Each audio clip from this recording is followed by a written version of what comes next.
Hello, everyone. Welcome to Victory TV. I'm your host, Charlette, and I'm super excited to be here once again this Sunday evening with you guys. You could have been anywhere else, but you decided to come and hear a victorious story that really, truly matters, right? That someone that's impacting the community. So basically, Victory TV is a platform where authors, business owners, and community leaders come and share their victory story with us. So I'm excited about our guest that we have today. He is a speaker, an author, and he's sharing his story with the youth and impacting many, many lives with his story. So just know that if he's doing it, you can do it as well. So I'm excited for you to hear his story on this evening. And without further ado, I'm going to bring to you guys Mr. Jacory Wiley. How are you doing today? How you doing? How you doing? Thank you so much for having me on today. Thank you. Oh, you're welcome. I'm glad you said yes to be on here and share your victory story with us. I believe that whenever someone decides to, hey, I'm going to share my story and get out their comfort zone, because sometimes we got to tell our business, is so I believe that's a great thing. So thank you. Oh yeah, thank you. Once I saw this opportunity, I had to take this chance. Yes, most definitely. So tell the people who you are, what you do, and how you making a big impact out there in the world. All right. Like she said, my name is Jacory Wiley. I'm from Houston, Texas. Currently, I reside in Tallahassee, Florida. A little bit by myself. My mom told me and my uncle, this is where my story starts. She told me and my uncle that we had to clean before we could eat dinner. I don't know about anybody out there that's viewing right now. I love to eat, and as a kid, I love to eat. So we was like, okay, we had to go clean up, and we were cleaning, and my uncle asked if I would like to hide the rest of the things that we had to put away. And like a kid, I said yes, and mind you, I wanted to eat. So we were cleaning, and we were hiding the rest of our little knickknacks and toys away on top of the closet and everything. And I looked back, and my uncle was throwing a picture frame on top of the closet. The picture frame shattered. I was looking up at the glass, and it came down and it cut my right eye. Needless to say, this started a crazy turmoil of events. I went through a crazy 5 years of my life where I was in and out of surgeries, constantly going through pain. My emotions was all over the place. I was depressed. My anxiety was all over the place. Needless to say, I was going through with kids. And they weren't the best to me. They used to call me all types of names, Cyclops, Popeye, things like that. They used to really just hurt my feelings and, make me feel less than what I really was. And, it finally came to a head where I felt like, I just would be better off if I wasn't there. So I tried to commit suicide. I tried to commit suicide with the butcher knife by slicing my stomach open. It was a crazy situation. How old were you? I was 10 years old at the time. Okay, okay. Yeah, I was 10 years old at the time when I went through my suicide phase. Um, but it was only through God. I can still remember now. I still could see the slice marks from slicing to try to puncture it.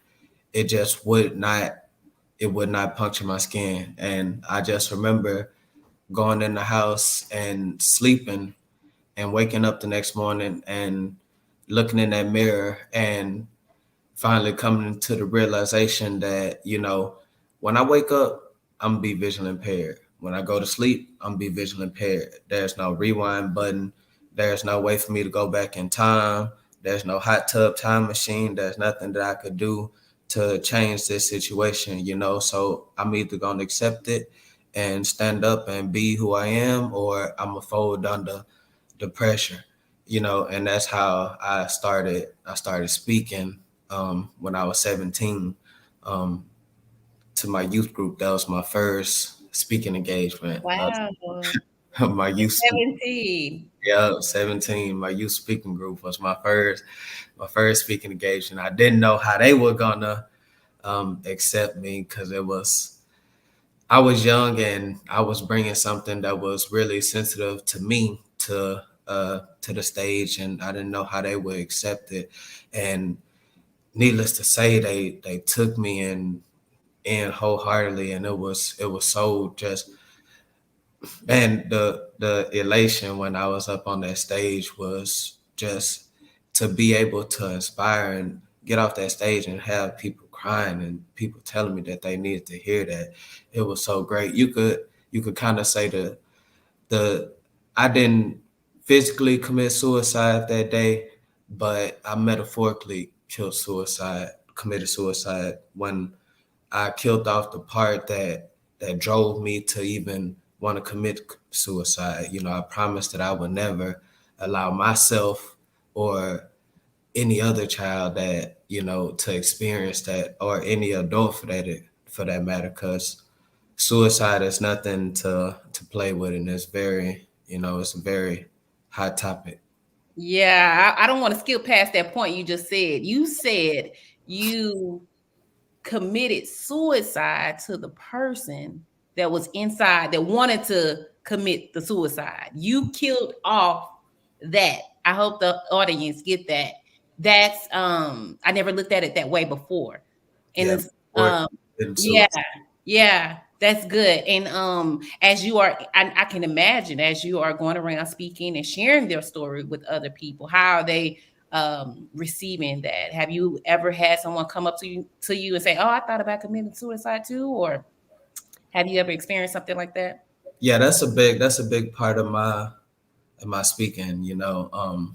I focus on signs of suicide, suicide survival, suicide prevention, things that you could do to prevent suicide, um, different signs that pop up, and you can notice and being like, man, these are signs that's leading to suicide. We're trying to cut down on all these things. And when I go and I speak to the kids, it's been plenty of times, and I'm an empath to the heart, and I take my emotions and I take in everybody else's emotions. And when the teachers, or if I'm at a boys and girls club, no matter where I'm at, if they ask me to pull a kid to the side and speak to them one on one, and they tell me how my story really just helped them to look at everything from a different perspective, and let them know that they don't have to.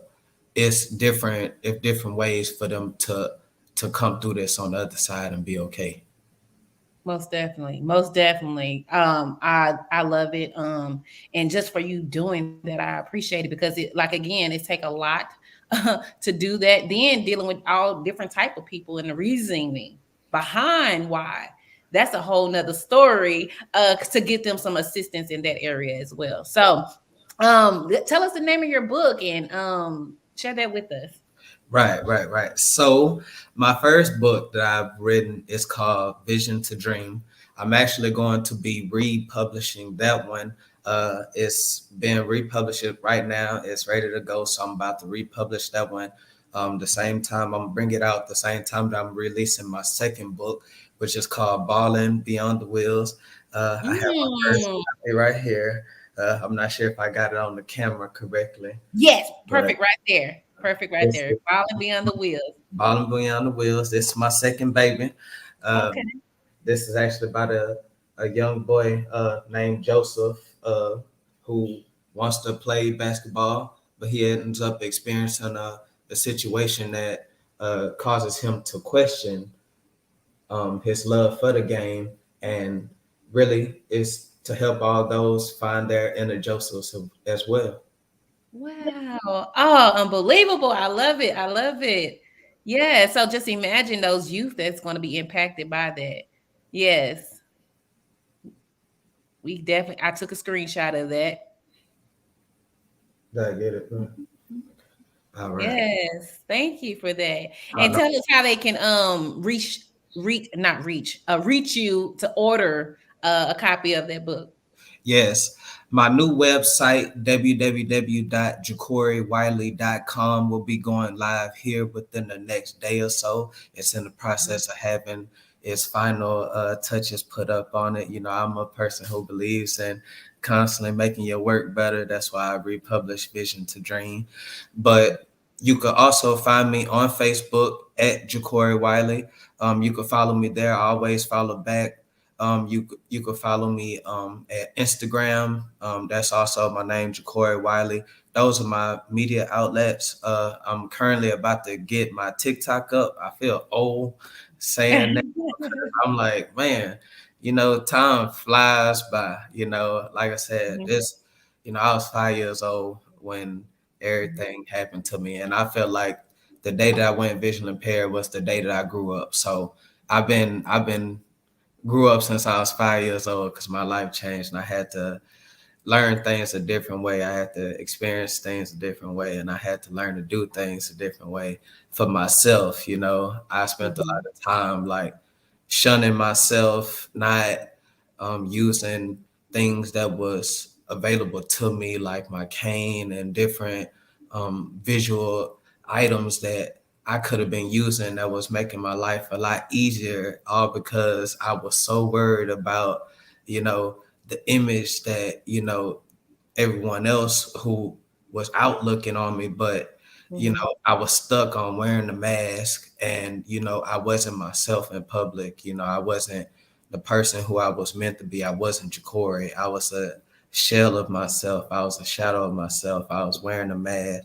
But today I made the decision to take off that mask and be myself and be the person who I am and who I was called to be, you know, and it's up to you to take off that mask and become the person who you were meant to be. Because if you were one person in your home, but when you walk out into public, you're wearing a mask, you're not living in your truth. You're not living as yourself. You're not being who you're called to be. Live your purpose. And that's exactly what you're doing. Yes, ma'am. Exactly what you're doing. And then I don't want to skip past the